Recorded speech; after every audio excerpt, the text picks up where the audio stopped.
Okay, what we have here is the rare and, in this case, infamous Ferrari 206, about 1968 combination switch.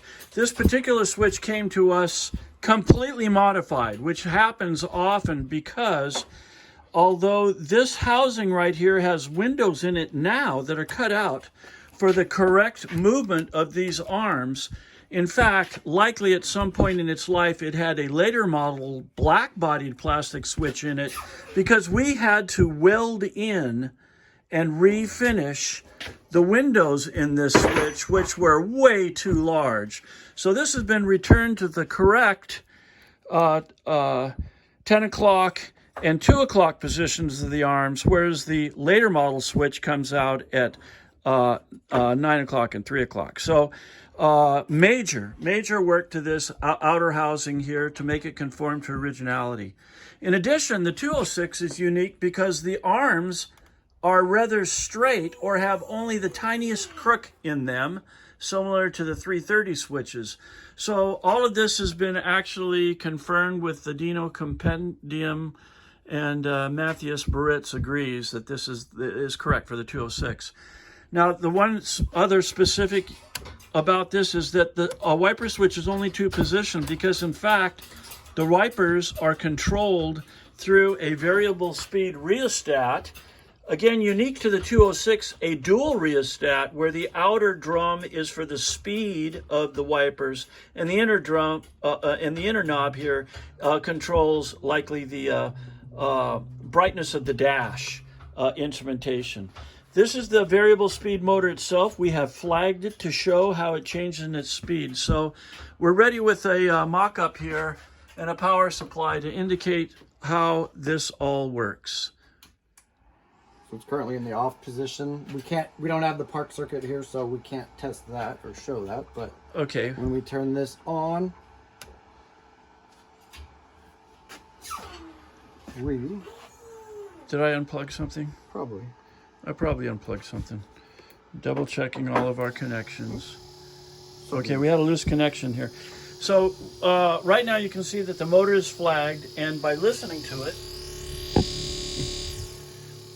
you can see that it's going, I think, on the slow speed. That's slow, and I'll increase speed. Okay, great. Well, if the audio on this is good, you can actually hear the increase of speed. This particular rheostat here was completely burned out when we received it. We had to actually introduce new phenolic replacement insulators in it. We've indicated on the back of the switch for installation which one is for the variable speed motor. Okay, now we're going to go ahead and test the rest of the switch, but while Matt is setting up to plug in the remaining wires and show the operation of the rest of the switch, I just wanted to show some of the things that we did. All of these wires here were cut off because we had to cut off. It came with those wires in it, and now our group of wires down here, which end in only 3 plugs, every one of them is labeled so that the guy making the new wiring harness in the car knows exactly how to plug this in. It looks complex because until you know it, it is. Matt's plugging in all the wires for that now. Now, we want to also show that this switch came in with some very unique and clever repairs. For instance, the wiper switch arm that it came with was not even off of the correct year model vehicle. Somebody had carved into it a green arrow, which they never had, and made it into a push-button action switch off of a Toyota or something we don't know. So, you know, ingenuity rules, but it's wrong. Additionally, the turn signal stalk on this unit was bent incorrectly. We had to replace it with the correctly bent unit. And then just to show a bit more of complexity, this is a casting of our own. It's incomplete, but this is a very rare a windshield wiper operating mechanism. It's actually a transition having extra holes in it to use one of 2 different saddle arrangements which are conductive for the wiper mechanism. Now, this wiper mechanism is unique to the 206.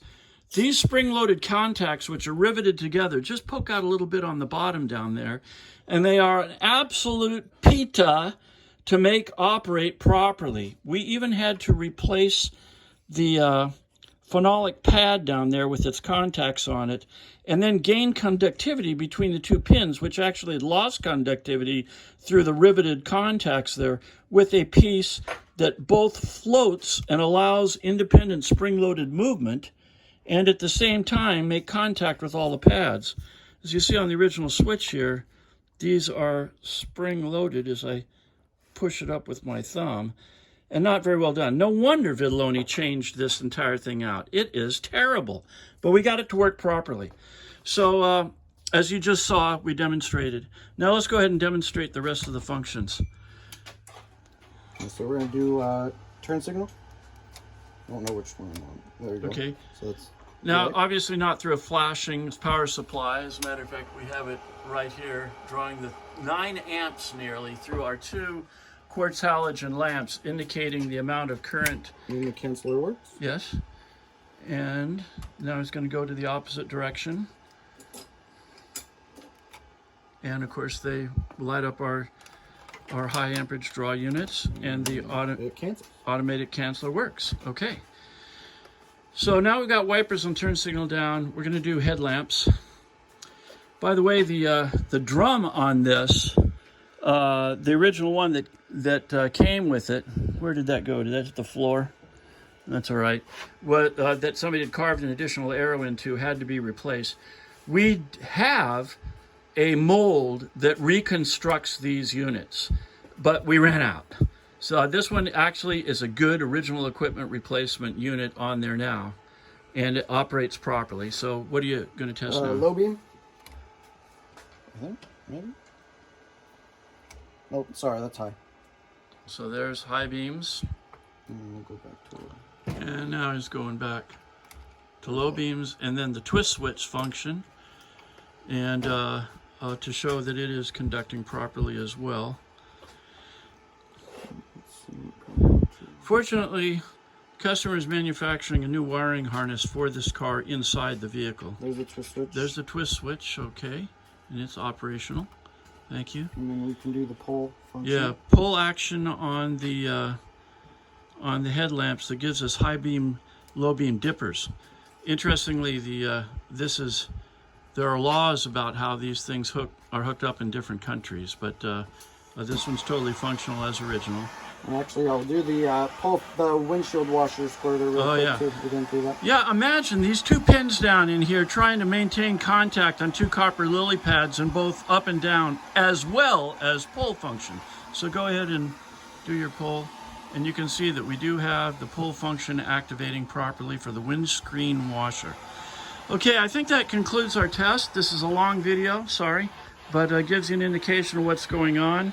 Again, every one of these terminals labeled with exactly what its conductivity path is in the switch that'll allow your wiring people to know exactly how to make the rest of the body wiring harness. Thank you for your patience.